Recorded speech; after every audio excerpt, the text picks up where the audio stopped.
Hey guys, how you doing? It's Alpha here. I'm going to bring you a tutorial on the Sub-37 sequencer. It's apparent to me that it's not the simplest thing in the world to use, so I'm just going to give you a quick intro on how to get you to use it. It's really quite fun. It changes the whole game really for this thing. First off, you've got to make sure that you have the 1.1 firmware, otherwise this will not work. So make sure you go and do that. If you've already got it, let's get into it. Alright. So I'm just going to start off with a patch on bank 3, preset 14. It's called Sunny Lead. And go from there. I'm not going to custom make a patch or anything, but you can do that. That's up to you. Now to get into the sequencer, the first thing we want to do is either turn to sequencer or turn out of sequencer and back in on the pattern select knob here. So I'm going to turn out and back in, and that registers the sequencer in the little screen on the top left. Now there's no patterns or anything in there, it's just 0, 1 and 0, 1. Alright, now to get into edit mode, so I can edit the pads, what I need to do is push bank and then push the latch tie button.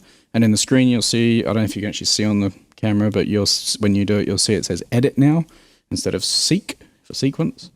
And we're in pattern 1. So the bottom right you'll see P1. So you can have 4 patterns of 16 steps, which is 64 steps. If you can't count, like me, I had to write that down. Now what I want to do is I want to select the sequence length. I'm just going to run with 16 at the moment. So I'm just going to hit 16 and the keyboard octave right button or up button. And that will change now. You can see that we're in step 1 of 16. Now if I want to just start adding steps, I just go, say, hit 1, 5, 9, 13. So it's just 4 on the floor. And I want to edit those. So I'm just going to hold down bank and the step I want to edit, so that's now flashing. I can put a note value in there, try that, and I'm actually going to put the same note value in all of them.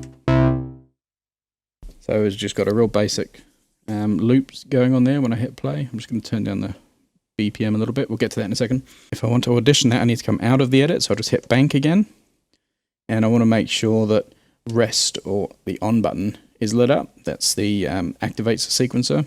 So on the screen you'll see instead of a stop sign it's got a pause sign. Now to play it you just push a key. There you go. And if you wanted to latch this so you don't have to hold the key, you just hit the latch button, push the same key or whatever key you want. And there we go, it's playing.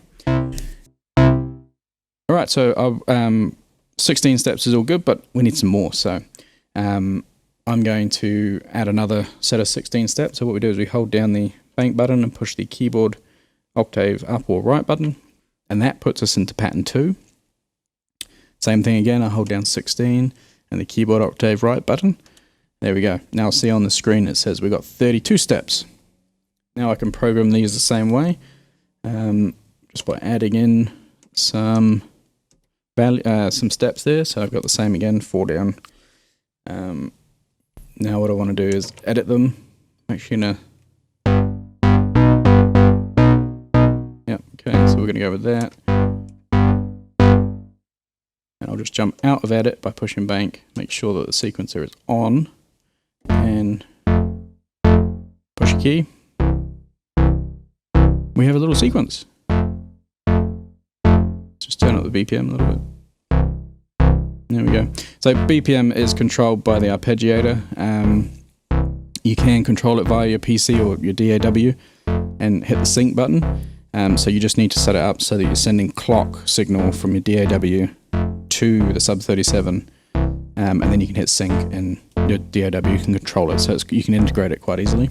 Alright, now if I want to tie notes to get something different happening, a different sound, what I do is firstly select where I want to tie it. I think I'm going to tie it on pattern 2. So I'm just moving to pattern 2 by holding bank and the keyboard octave right button. So now I can see pattern 2 and it indicates it on the screen. I'm going to add in a note value just there on 12. And I'm going to tie 13 to 12. So you just hold down the step you want to tie and the latch or tie button. That's tied, and when we play that we'll see. Oh, have to come out of edit mode first, make sure we're on. Get get to pattern 2, tires coming up. There you go.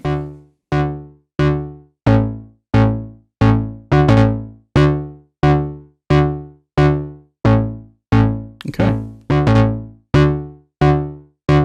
Let's jump into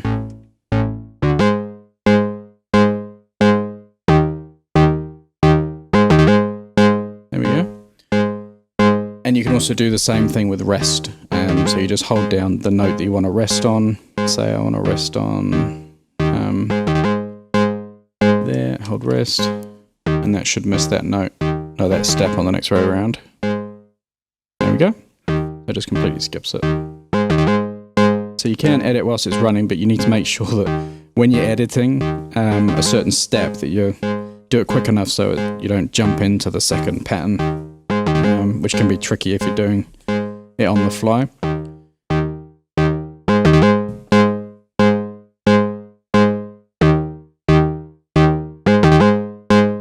And of course with the arpeggiator you've also got the octave range, so I can have a mess around, so it'll play through one up octave, one lower octave, or 2 upper octaves, etc. You can also invert them, and by doing that it plays all of the octaves you want it to on each step, like it's doing now. Or you can go back and forth and have the invert still on, or you can turn it off and just go normal back and forth. There's a fair amount of stuff you can do. There's a bit more you can do in the VST that's not out yet publicly. However, I do have the beta of it, and it is a really cool VST, and it opens up a lot more function. Makes it easy to save patches and stuff as well. So if you're not into learning this, then the VST won't be too far away. However, this is a fun way to use a step sequencer, and you can do some really crazy stuff with it, and have some real fun with it.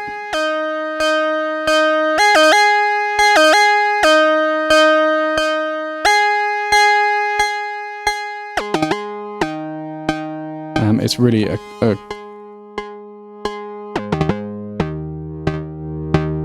a great machine, this.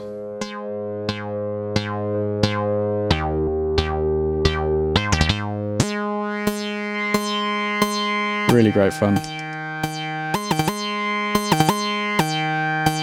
off back and forth. And obviously any changes you do for like invert back and forth, it happens at the end of the steps. Really great fun, this thing.